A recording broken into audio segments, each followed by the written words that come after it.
hacia la paz, el equilibrio y la paz o mundial o hacia el enfrentamiento generalizado. Desde 1948, en que se constituyen las Naciones Unidas, no ha habido un solo día sin guerras en alguna parte del mundo. Esto me hace pensar en el aspecto oscuro de la humanidad y en su potencial destructivo. Aún así, nosotros que desde la mirada del coaching, por eso este programa se orienta desde la mirada del coaching, debemos intentar desarrollar lo más noble de las personas sobre la base de la también innegable capacidad constructiva del ser humano. Dice el Talmud, quien salva a una persona salva al mundo entero. Y también dice el Talmud, el mundo fue creado para mí y el mundo descansa sobre mí. Creo que los individuos debemos de actuar como sinapsis neuronales, extrayendo información de diversas disciplinas y culturas, apalancando las distintas perspectivas y adoptando una visión global que permita lograr la síntesis necesaria para enfrentar problemas multidimensionales. Y para esta nada sencilla tarea contamos hoy con la presencia en estudios de Andrés Bancalari, con quien dialogaremos sobre las relaciones internacionales en un mundo globalizado, hacia el equilibrio y la paz mundial o hacia el enfrentamiento generalizado. Andrés Bancalari es graduado en Estudios Internacionales de la Universidad OR, licenciado en Relaciones Internacionales de la Universidad de la República, tiene una maestría en Administración de Empresas del Centro de Estudios Macroeconómicos de la Argentina y actualmente es, entre otras actividades, coordinador académico adjunto de la licenciatura en Estudios Internacionales de la Universidad de la OR. Mi querido Andrés Bancalari, muchísimas gracias por estar aquí acompañándonos con nosotros, es un honor, es un gusto y adelante. No, muchas gracias a vos. El tema es todo tuyo. Muchas gracias a vos, Eduardo, por la invitación, realmente es un placer. Un placer poder venir a compartir una tarde contigo y con la gente que nos escucha. Y mientras te escuchaba con la presentación estaba reflexionando que estamos viviendo un momento de transición. Es decir, hay momentos históricos que vivimos, a veces tenemos la suerte de vivir, y que tal vez no seamos conscientes de que estamos viviendo ese momento. Y hoy todos nosotros estamos viviendo una transición increíble en la historia de las relaciones internacionales. Es decir, quienes hayan seguido un poco los acontecimientos, y creo que es casi imposible que nadie haya estado ajeno a lo que ha pasado en las últimas semanas en los Estados Unidos, habrá notado de que en realidad estamos ante algo nuevo, algo distinto. Esto no quiere decir que vaya a haber un cambio realmente, pero sí algo distinto está pasando con Estados Unidos, que ha sido la tradicional única potencia en los últimos 20 años y que a su vez, si vamos un poco más atrás, desde el 45 hasta el 90, hasta la caída del muro de Berlín, había compartido, bueno, esa suerte de relación especial en un mundo de guerra fría con la Unión Soviética. Es decir, que si sumamos desde el 45 hasta el 2011, nos encontramos con más de 60 y largos años de Estados Unidos como un principal actor en la vida política, como principal potencia del mundo. Y esta semana han pasado cosas interesantes en estas últimas 2 semanas, que nos muestra de que tal vez, en la próxima década, en esta que está comenzando y que estamos viviendo, nos vamos a encontrar con un mundo distinto, un mundo probablemente multipolar, realmente multipolar.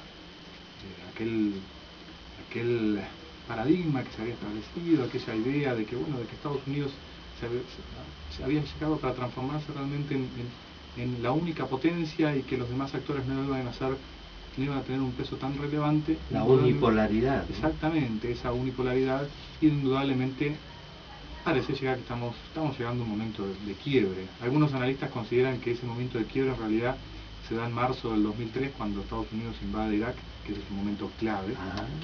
¿Verdad? Ese es un momento clave donde Estados Unidos toma una decisión que para muchos estratégicamente fue equivocada. Y hoy lo que vemos son las consecuencias en cierta medida económicas, por un lado del impacto de los costos que ha tenido la guerra y por otro de la crisis financiera que viene sufriendo Estados Unidos fuertemente desde el 2007 y 2008 con esa tan mencionada caída de Lehman Brothers. Es decir, que estamos ante una década que va a ser muy interesante porque aparecen otros actores que, si bien están madurando en términos históricos, las potencias no se crean de un día para el otro. Las potencias tienen que pasar por un largo proceso de crecimiento, es como un humano, es decir, como un ser vivo. Claro, es como un ser vivo, es decir, todos hoy en día hablamos de China y parecería ser que China va a ocupar un rol predominante en el siglo XXI y es probablemente sea verdad, pero tampoco hay que olvidar que hace 30 años China estaba totalmente encerrada sobre sí misma y era totalmente aislada de lo que ocurría en el resto del mundo. Es decir, China ha vivido una verdadera explosión, o sea, el crecimiento chino en los últimos 30 años, sobre todo en los últimos 20, ha sido increíble, y eso hace pensar de que su rol va a ser muy importante en los próximos años, en las próximas décadas, sobre todo porque desde el punto de vista económico y financiero es la que más sólida está entre todas las potencias del mundo. Yo creo que está claro, y eso es muy interesante. Es decir, nos encontramos con Estados Unidos débil, con una Europa débil desde el punto de vista económico y financiero, con problemas internos y estructurales importantes. Nos encontramos con un Japón que está en una situación muy compleja, no solamente por situación económica, sino por todas las consecuencias que tuvo el terremoto y el tsunami de marzo pasado. Y de esa forma, bueno, el mundo se acaba por ahí nomás, digo, o sea, después tenemos, sí, estos nuevos actores que van surgiendo, como China, como India, como Brasil, y eventualmente como Rusia, aunque probablemente tenga otro lugar. Es decir, que es un momento muy interesante para quien le guste entender las relaciones internacionales. Muy interesante porque va a ser un momento de desafíos y de oportunidades para países como nosotros, por ejemplo. Es decir, para países tan pequeños que, bueno, buena parte de su desarrollo se juega en cómo en esa arena internacional logre posicionarse. Así que es un momento muy especial que vale la pena tratar de entenderlo. Es una suerte vivirlo también, ¿no? Sí, porque el ser observador de estas cosas y tener esa mirada sistémica que permite ver el conjunto es verdaderamente... Yo creo que es un privilegio, sin sí. duda. Yo creo que es un privilegio. Es decir, por eso decía un poco lo del principio, a veces pasamos por esos procesos históricos, esos momentos de quiebre en la historia de la humanidad, que uno cuando lo está viviendo tal vez no lo perciba como tal, sí. Pero si uno logra darse cuenta de que realmente está inmerso en un proceso que es realmente de cambio y que es histórico, y bueno, es muy interesante porque son procesos únicos. Así que como aquel probablemente ciudadano británico que en la década del 20, siglo pasado, vio como y sin darse cuenta de que estaba viviendo en realidad el desplome del Imperio Británico que había regido durante un siglo. Bueno, nosotros hoy estamos viviendo esa situación especial donde Estados Unidos está, reitero, no se sabe, no tenemos todavía muy claro hacia dónde, pero sin duda está en una situación muy distinta de la que estaba hace una década atrás.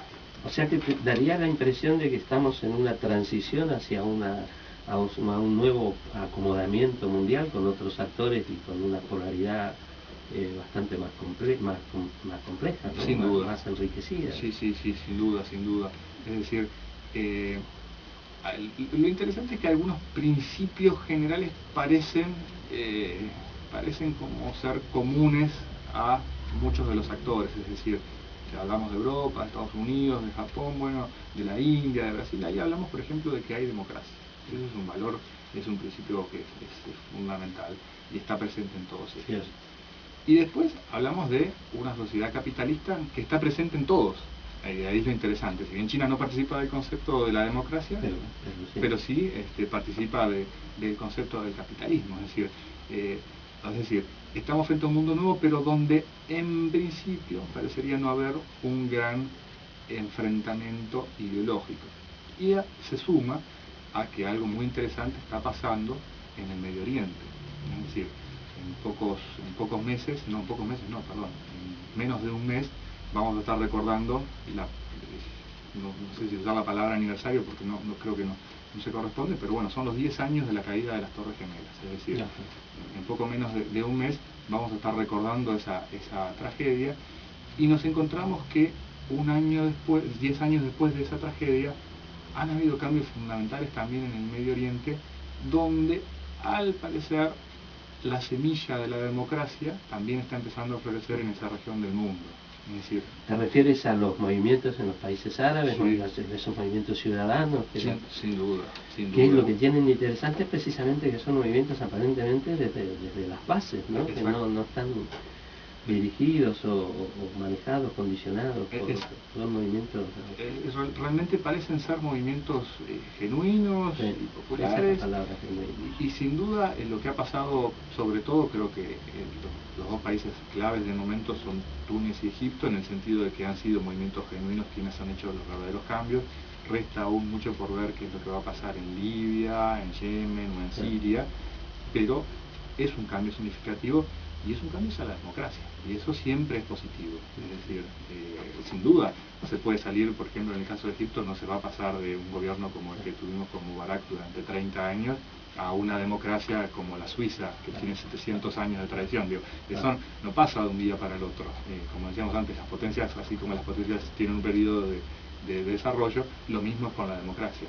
Pero sí es una primera semilla, es un germen muy interesante, y al menos es un camino positivo. Lo que se está viendo en algunos países de esa zona del mundo, del norte de África, del Medio Oriente, bueno, es un cambio también positivo.